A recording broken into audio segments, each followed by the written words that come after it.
últimas notícias que temos do dia. Rios e córregos inundando inúmeras cidades. Milhares sem energia elétrica após terrível furacão. 3 tufões acabaram de tocar o solo ao fim da cidade. E agora? O que é isso? Eu acho que é um terremoto. Eu nunca vi tais condições climáticas antes. Busquem abrigo imediatamente.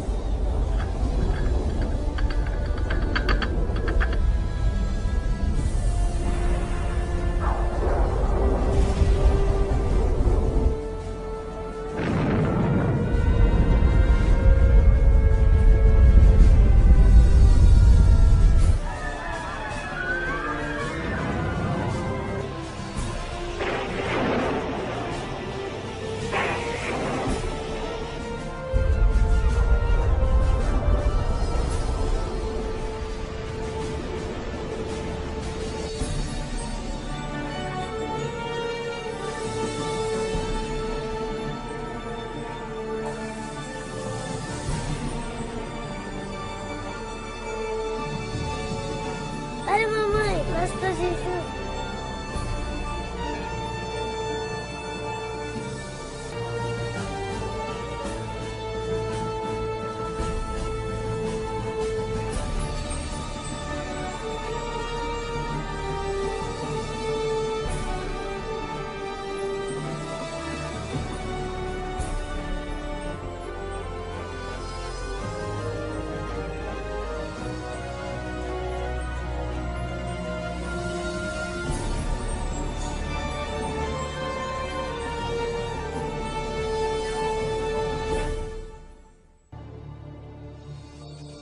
Mas você, Daniel, feche estas palavras. Cele o livro até o tempo do fim. Muitos correrão dele e para ele, e a ciência se multiplicará. O fim do mundo realmente ocorrerá? Se for, quando? Esta é uma das mais importantes e misteriosas perguntas de todos os tempos. O profeta bíblico Daniel predisse claramente que ao final da história do mundo, nós veríamos um aumento dramático no conhecimento. Já aconteceu? Considere, por exemplo, como os meios de transporte mudaram dramaticamente em épocas recentes. Por 60 séculos, o meio mais rápido de transporte foi viajar a cavalo. Agora, viagens que demoravam meses são realizadas em minutos. Em uma geração, a revolução dos computadores trouxe mudanças tão radicais que nossos antepassados jamais imaginariam. Mas numa interpretação mais exata deste verso, é que o conhecimento a respeito dos livros proféticos aumentaria. E como predito, foi isso que aconteceu. E você ouvirá de guerras e rumores de guerras. Não te preocupes, porque todas estas coisas virão, mas passarão. Mas não é o fim ainda. Haverá fome, pestes, terremotos em vários lugares. Tudo isso será o começo das dores. Qualquer um pode ver em todo o mundo o quanto forças políticas e naturais têm tornado o nosso mundo moderno um lugar perigoso para se viver. Pense nisto. Nos últimos 100 anos, o mundo inteiro enfrentou 2 guerras mundiais, vários outros conflitos, sem mencionar o aumento de ataques terroristas. Além disso, um aumento na taxa de mortalidade em desastres naturais, incluindo terremotos, incêndios, inundações, tornados, tormentas assassinas num clima bizarro, tudo a caminho da destruição final do planeta. Incrivelmente, o apóstolo João profetizou que ao se aproximar o tempo do fim, aumentaria a habilidade do homem em destruir o planeta. Apocalipse 11, verso 18, diz que virá o tempo em que Deus destruirá aqueles que destroem a terra. Está claro que esta previsão foi vividamente cumprida. Por séculos, o homem apenas fazia suas guerras com lanças fumegantes ou seus canhões a pólvora. Hoje, possuem armas devastadoras que podem rapidamente exterminar com a vida no planeta. Fato é que Jesus profetizou que se sua vinda fosse adiada, ninguém sobreviveria. O próprio Cristo nos alertou sobre estes perigos, mas que eles seriam apenas o início do fim. Poderia o homem fazer alguma coisa que pudesse dar início ao tempo do fim? Saiba que os últimos dias serão dias difíceis. Os homens serão amantes de si mesmos, amantes do dinheiro, gananciosos, presunçosos, blasfemos, desobedientes aos pais, ingratos, profanos, sem amor, irreconciliáveis, fofoqueiros, sem domínio próprio, grosseiros, sem consideração com o bem. Ninguém que haja vivido pelas últimas décadas poderá negar a contínua e espantosa queda moral de nossa sociedade moderna. Cada geração, continuamente, abre o envelope de aceitação comportamental. Como resultado, cada uma das gerações sucessoras operam sob um padrão moral mais baixo do que o seu padrão anterior. Infelizmente, parece não haver um fim a esta trilha vergonhosa. Nos dias de Noé, a decadência moral condenou o planeta à destruição com o dilúvio. Nos dias de Ló, as perversas e depravadas Sodoma e Gomorra foram cidades consumidas com o fogo do céu. Assim como nos dias de Ló, eles comiam, bebiam, compravam, vendiam, plantavam, construíam, mas no dia em que Ló saiu da cidade, caiu fogo e enxofre do céu e consumiu a todos. Assim também será no dia em que o Filho do Homem se manifestar. E em nossos dias, poderia ser incontrolável imoralidade e perversão novamente motivo para uma condenação vinda dos céus? Junto à imoralidade em nossa sociedade decaída, a Bíblia nos alerta que nos últimos dias haveria um dramático crescimento no espiritualismo e no ocultismo. Agora o Espírito diz terminantemente que nos últimos dias alguns abandonariam a fé, dando ouvidos a espíritos enganadores e doutrinas. A prática de comunicar-se com os mortos, extensamente proibida pelas Escrituras, tem amplamente sido aceitas inclusive em igrejas modernas. Programas de televisão e filmes apresentando os temas do arrebatamento e do ocultismo tornaram um assunto extremamente popular, especialmente entre os mais jovens. Apesar de todo este espiritualismo e incontrolável imoralidade, a Bíblia ensina que onde o pecado está em abundância, a graça está em superabundância. Portanto, uma grande notícia para os últimos dias, antes da volta de Jesus, foi a promessa de que as boas novas seriam anunciadas por todo o mundo. Então este evangelho do reino será pregado em todo o mundo em testemunha a todas as nações, então virá o fim. A então aparentemente insuperável missão de comunicar o evangelho aos quatro cantos da terra é uma rápida realidade. Com missionários, livros, fitas, transmissões via satélite e internet, o evangelho tem se espalhado rapidamente pelo mundo. A mensagem da salvação nunca antes foi tão amplamente divulgada como hoje.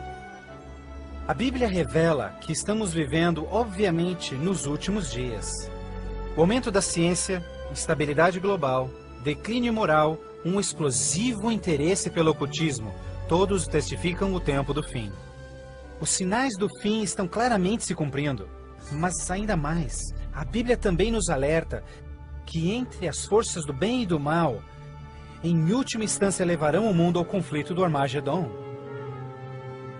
A qualquer momento, uma crise global sem explicação atingirá todo o planeta, numa crise tão devastadora que o mundo jamais viu.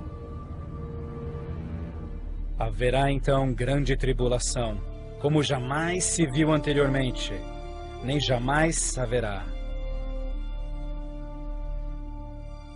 Qual será a catástrofe que dará início à crise final? E quando acontecerá? Poderia ser um devastador ato terrorista? Talvez uma crise econômica internacional? Talvez até um terremoto, um asteroide ou algum outro evento cataclísmico? Talvez um acidente químico ou uma praga biológica mortal? Talvez a combinação de alguns desses acidentes. E muitos cristãos ainda não estão preparados. Ao iniciar-se a grande tribulação, líderes mundiais lutam em lidar com o aumento das calamidades. Enquanto isso, verdadeiros cristãos dedicados a Deus experimentam o maravilhoso poder do Espírito Santo. Após essas coisas, eu vi outro anjo que vinha do céu, e a terra estava iluminada por sua glória. Este grande poder que iluminava o povo de Deus é o próprio Santo Espírito. Em santa confidência, eles testificam de Deus, intervindo pelas igrejas e também chamando os perdidos para Cristo. Eles permanecem firmes na palavra do Senhor e exortam todos ao arrependimento e obedecerem os mandamentos de Deus. Numa atmosfera de reavivamento, agita-se a terra. O Santo Espírito compele ministros e membros de igrejas a juntos trabalharem intensamente pelo Salvador. Ao se manifestar o trabalho do Santo Espírito, realizações de ocultismo também se intensificarão. Demônios caídos aparecerão a muitos, disfarçados de queridos seus que já morreram, ou personagens bíblicos do passado. Eles falam de paz e esperança, porém apresentam doutrinas contendo erros perigosos e sutis. Sobre estes a Bíblia nos alerta, porque estes são espíritos do mal, realizando milagres. Como você pode imaginar, estas manifestações supernaturais influenciarão muitos e são poucos os que estão preparados a se opor. Líderes políticos e religiosos apelam por seus constituintes, pedindo por medidas legais a restauração dos princípios de Deus e a paz na terra. Como resultado desta pressão enganosa, os governantes aprovam leis que conflitam diretamente com as leis de Deus. Nos tempos do fim, Apocalipse prediz que o poder do mal obrigará governantes de todo o mundo a endossarem leis que definam como as pessoas adorarão a Deus. Estas leis irão aparentemente promover a moralidade, mas na realidade, elas preparam o mundo para aderirem à marca da besta e o anticristo. Porque falsos cristos e falsos profetas surgirão e farão milagres e sinais maravilhosos para enganar, se possível até os salvos. Durante este período de crescentes crises, quando o mundo estiver desesperadamente buscando alívio e procurando uma estabilidade global, a ajuda virá de uma forma surpreendente. Em várias partes, por todo o mundo, se ouvirá: Jesus voltou! Jesus voltou! Um radiante e carismático ser se diz o Filho de Deus. Um exército de jornalistas se amontoa para ver este que realiza milagres sobrenaturais. Eles o ouvem repetir as mesmas palavras que Jesus falou nas Escrituras. Este evento será transmitido ao mundo via satélite. Milhões serão enganados com esta aparição, como sendo cumprida a profecia de que todo olho o verá. Inúmeras religiões estão ansiosas na expectativa por um Salvador. Então este deslumbrante ser aparenta ser a resposta às suas orações. Mas a Bíblia nos alerta em 2 Coríntios que Satanás pode transformar-se num anjo de luz. Infelizmente, não será Jesus quem o povo receberá de braços abertos, mas sim Satanás, disfarçado como Filho de Deus.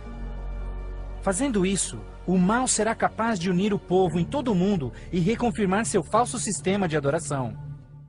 Assim o mal concretiza a maior fraude que jamais se viu sobre a raça humana. A fraude satânica prova ser uma poderosa e motivadora força para o mundo. Muitos dos líderes espirituais aceitam este grande impostor, bem como o falso sistema de adoração que ele propõe. Aqui está a paciência dos santos. Aqui estão aqueles que guardam os mandamentos de Deus e a fé de Jesus. Nem todos serão enganados. Poucos serão aqueles que entenderão que a Bíblia havia alertado sobre esse incrível enganador. E eles sabem que o objetivo deste falso Messias é desviar o povo dos mandamentos de Deus. Mas esta não é a primeira vez que Satanás se apresenta como anjo de luz.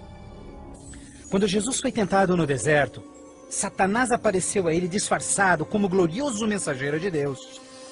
Mas o inimigo de Deus se revelou quando tentou a Jesus em desobedecer a palavra de Deus. Portanto, mais uma vez, usando a mesma tática, o mal tenta enganar o mundo a desobedecer a lei de Deus. Ninguém pode servir a dois senhores, pois odiará um e amará o outro, ou será leal a um e desprezará ao outro. O mundo chegou a um momento decisivo em sua história. O falso Cristo e o conflito global estão dividindo o mundo em dois grupos distintos: aqueles que seguem a Bíblia e aqueles que seguem a besta. Ansiedade enche o coração do povo, e religião é o tópico supremo de todas as mentes. Entrevistas no rádio e TV Bem como nas cortes em debates, os verdadeiros seguidores de Deus serão levados diante os líderes mundiais. Ali apresentarão poderosas e eloquentes razões bíblicas para sua oposição, onde o falso sistema de adoração foi apresentado ao mundo. Os mandamentos de Deus e o que constitui a verdadeira adoração estarão ao centro de cada discussão. Movidos pelo poder do Santo Espírito, compelidos pelo argumento bíblico dos servos de Deus, milhares em todo o mundo converter-se-ão desde suas igrejas sem vida e se posicionarão junto aos impopulares, mas verdadeiros seguidores de Jesus. O que nos resta? Devemos obedecer a Deus ou ao homem, à tradição popular ou à Escritura?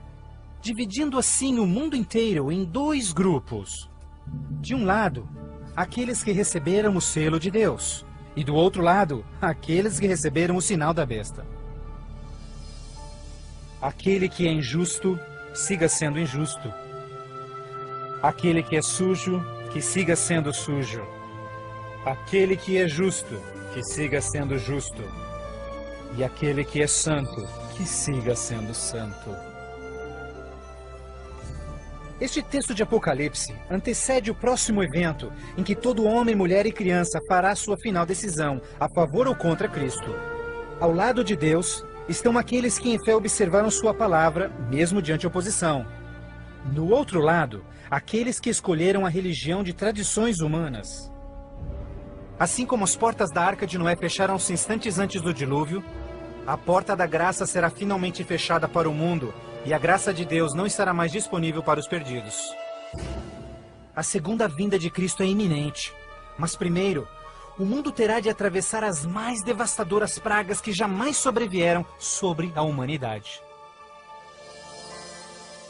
Ouvi então uma voz vinda do templo dizendo aos 7 anjos: Vá e derrama sobre os povos as 7 taças da ira de Deus. O primeiro foi e derramou a sua taça sobre os povos, e se viu uma ferida feia e dolorosa nos homens que tinham o sinal da besta e que adoravam a sua imagem. A esperança começa a ser massacrada quando as 7 pragas do Apocalipse 16 começam a cair no mundo numa sucessão rápida de eventos.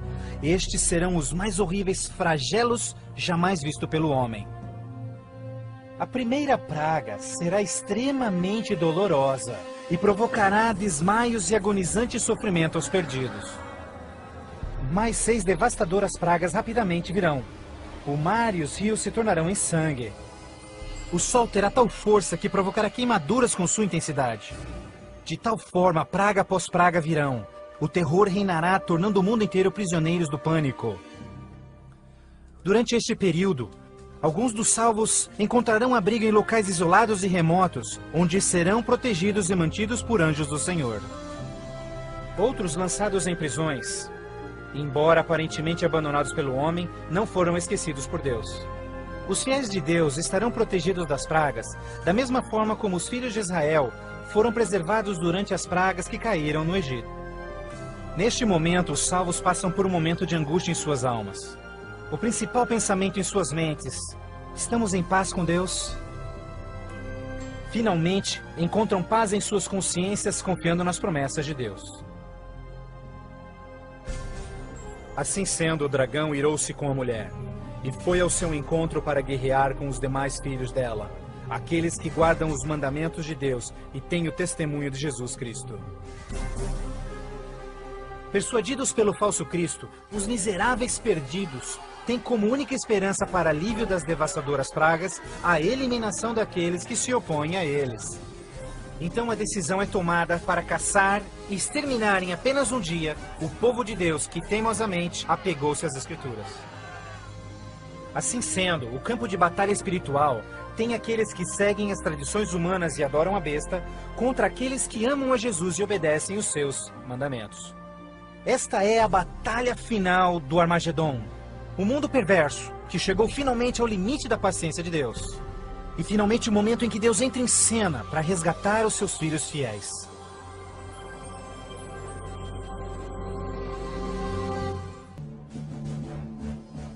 À meia-noite, o clamor foi ouvido.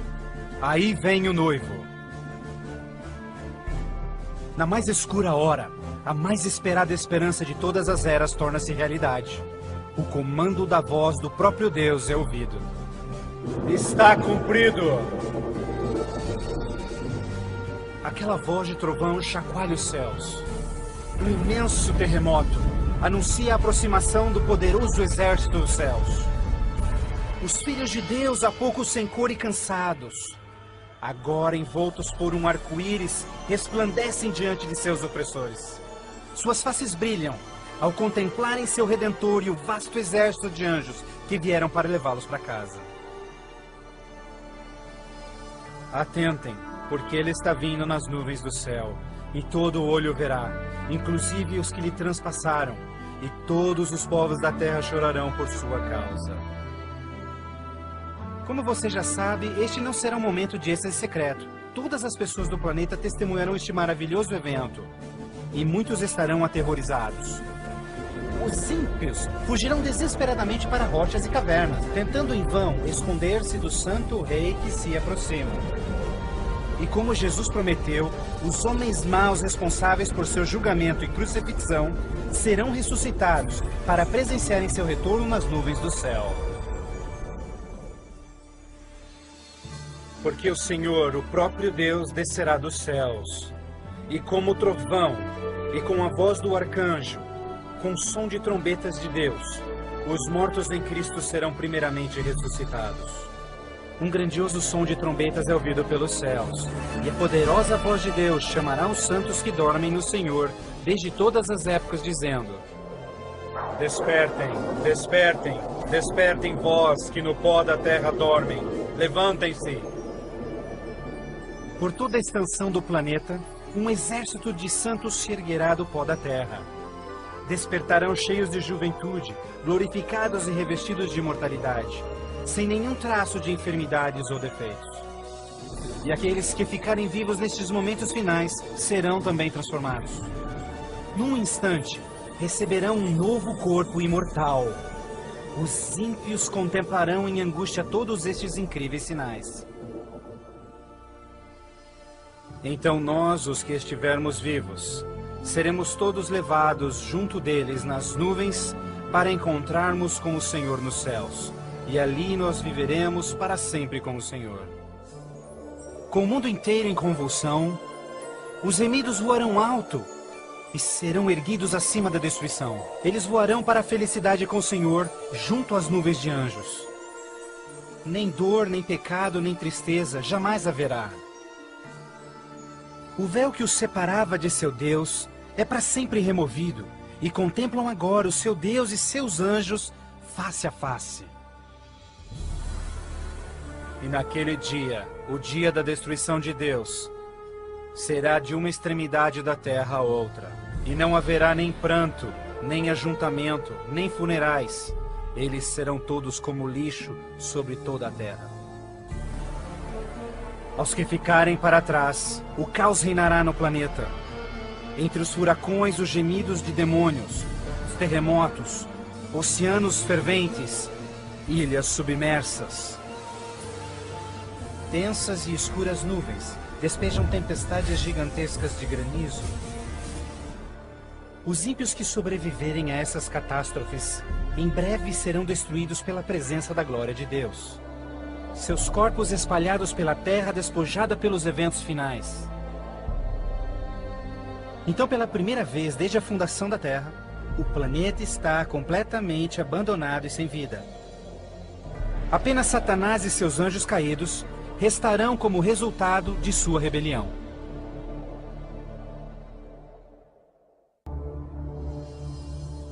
Então vi um anjo que descia dos céus, que tinha consigo as chaves do abismo e uma grande corrente em suas mãos. Ele acorrentou ali Satanás por 1000 anos. Confinados no mundo que ele arruinou, Satanás e seus anjos ali estarão por 1000 anos. Prisioneiros na escuridão, num planeta vazio e abandonado. Só com seus demônios, Satanás apenas poderá esperar e ponderar no dia de sua punição. Por toda parte ele contempla cidades destruídas, florestas queimadas e ossos secos, tudo resultado de sua guerra com os céus. Confinado num vasto abismo, solitário, sem ninguém para tentar ou manipular, ele se torna absolutamente miserável. Então vi tronos, e eles se sentavam neles, e o julgamento era comissionado a eles, e eles viveram e reinaram com Cristo por 1000 anos. Enquanto Satanás pensa em seu destino, os remidos desfrutam sem palavras as alegrias dos céus. Cada um deles conhece então o seu anjo da guarda, que responde a cada uma de suas perguntas sobre as suas vidas. Então Deus, num ato de revelação absoluta, os convida a participarem como juízes, abrindo diante de si os registros dos que se perderam. Os remidos neste momento têm a oportunidade de entenderem por que algumas pessoas que esperavam ver ali não completarem a jornada. Os pensamentos dos ímpios são agora vividamente expostos, e o véu é removido, revelando as batalhas espirituais que se levantaram por salvar-se-lhes as almas. Inclusive as ações e motivos dos anjos caídos se farão nítidas. O aberto e transparente caráter de Deus neste assunto é extraordinário. Como o apóstolo Paulo descreve em 1 Coríntios 6, verso 2, os salvos participarão no julgamento dos ímpios. Antes que um único pecador receba sua punição final, seus registros serão cuidadosamente revisados por seus conterrâneos, os quais entendem e sabem das lutas na vida na terra. Todas as palavras e atos dos ímpios serão pesados ante a palavra de Deus. A justiça de sua sentença é confirmada e o grau de sua punição determinado. Finalmente, ao final dos 1000 anos, Jesus e os remidos preparam-se para o seu retorno à terra. O tempo é chegado para Satanás, seus anjos e os perdidos, quando enfrentarão as últimas consequências por seus atos. Em breve, os mansos herdarão a terra. Mas primeiro, Deus executará a fase final de seu julgamento e extinguirá o pecado do universo.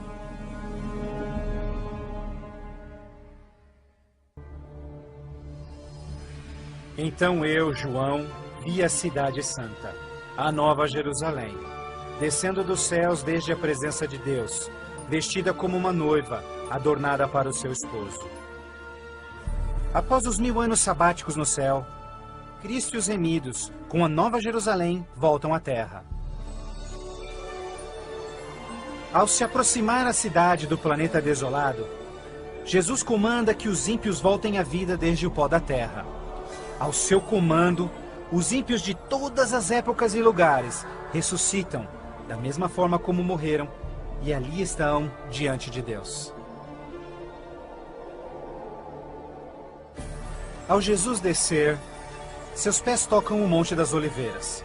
Um tremendo terremoto abre o monte, transformando numa grande planície. Então, a nova Jerusalém, a grande cidade de Deus, desce dos céus e descansa sua estrutura sobre a planície preparada por Deus. Agora, quando os 1000 anos terminarem, Satanás será solto de sua prisão, e então irá atrás de enganar as nações, a fim de uni-los para guerrear. Incrivelmente, Satanás consegue iludir seus seguidores mais uma vez e arregimenta-os para capturar a cidade celestial pela força. Generais e homens de guerra de todos os tempos, juntos unem suas habilidades para prepararem-se para o que eles imaginam ser a batalha monumental. Por este ato, os ímpios revelarão que seus corações não se converteram. Se fosse possível, eles destruiriam a Deus e seu trono e tomariam a cidade santa pela força. Pouco percebem eles que essa guerra fútil já estava perdida mesmo antes de começar. O juízo final chegou. Então eu vi os mortos, grandes e pequenos, todos diante de Deus. Vergonhosamente experimentam em primeira mão as palavras de Jesus ditas em Lucas, pois não há nada coberto que não será revelado, nada escondido que não se fará saber. Ao se apresentar diante deles vividamente o panorama de suas vidas, cada ímpio entende completamente que por sua própria livre escolha rejeitaram a salvação. Os rebeldes não podem negar a justiça de Deus, declarando-se culpados. Em uma só voz clamam: Justo e verdadeiro são os teus caminhos, ó Rei dos Santos. E caindo prostrados, eles adoram o Príncipe da Vida. Eles subiam aos cantos da terra e cercaram o acampamento dos santos. Então caiu fogo do céu desde Deus e os consumia. Sem nenhum aviso, fogo e enxofre caem do céu. A terra se fende e fogo brota desde cavernas subterrâneas. Enquanto o inferno engole os ímpios, os justos estão a salvo e em segurança dentro dos portões da Nova Jerusalém. Cada pecador é punido de acordo com os seus pecados. Os com poucos pecados são destruídos rapidamente, enquanto os culpados de horríveis pecados contra a humanidade sofrerão mais. Satanás, o instigador de todos os pecados, será forçado a sofrer muito mais. Para Deus, a punição dos ímpios é um ato doloroso, mas é algo que a sua justiça demanda. O salário do pecado é a morte. Na cruz, Jesus sofreu a punição final no lugar de todos os que aceitaram o seu sacrifício. Mas, tragicamente, os perdidos rejeitaram este presente e terão de pagar o preço por seus próprios pecados. Certamente o dia virá, queimando como fornalha. Todos os orgulhosos e todos os fracos serão consumidos. Você esmagará os ímpios, pois serão como cinzas debaixo dos seus pés. Ao se esfriarem as cinzas da destruição, os habitantes de todo o universo erguem suas vozes em louvor a Deus, pois o reino de terror de Satanás foi banido para sempre. Assim, com a paz no cosmos eternamente garantida, Deus agora dedica sua atenção à criação de um novo céu e uma nova terra.